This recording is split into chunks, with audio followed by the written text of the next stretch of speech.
a journey inside a plant cell.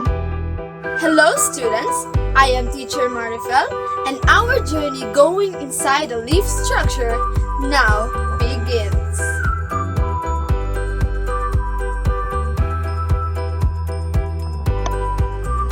Photosynthesis is the process of making food done by plants and other autotrophic organisms. It takes place in the leaves where the chlorophyll is present. Photosynthesis happens in the leaves of the plants, which consist of several layers of the cells. Now let's zoom in the structure of the leaf. The outer surface of the leaf has a thin waxy covering called cuticle. Next, the lower epidermis, which protects the leaves and has nothing to do with the process. Epidermis is where guard cell can be found. It regulates the opening and closing of stomata. Spongy mesophyll, palisade mesophyll, is where the photosynthesis occurs. It has the number of chloroplasts that contain chlorophyll, which is important in trapping light energy from the sun. Next is upper epidermis and waxy cuticle. Photosynthesis takes place inside an organelle called a chloroplast.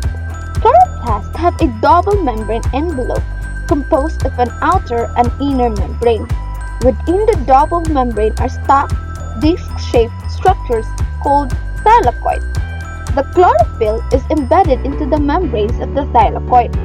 Chlorophyll actually gives plants their green color and is responsible for the initial interaction between light and plant material. The thylakoid membrane enclosed an internal space called the thylakoid lumen. A stack of thylakoids is called a granum, and the liquid-filled space surrounding the granum is the stroma, or the bed. Photosynthesis has two stages.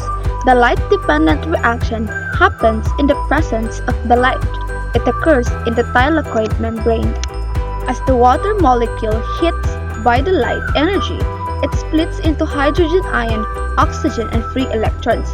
The energy harvested during this stage is stored in the form of ATP and NADPH. These energies will be utilized as a fuel for the next stage, which is the light-independent reaction. Well, this is the light reaction equation. The second stage of photosynthesis is the light-independent reaction, also known as Calvin cycle, which occurs in the stroma of the chloroplast. To drive the reactions forward, this cycle uses ATP and NADPH produced during the light-dependent reactions. The ATP and NADPH are the sources of energy for this cycle.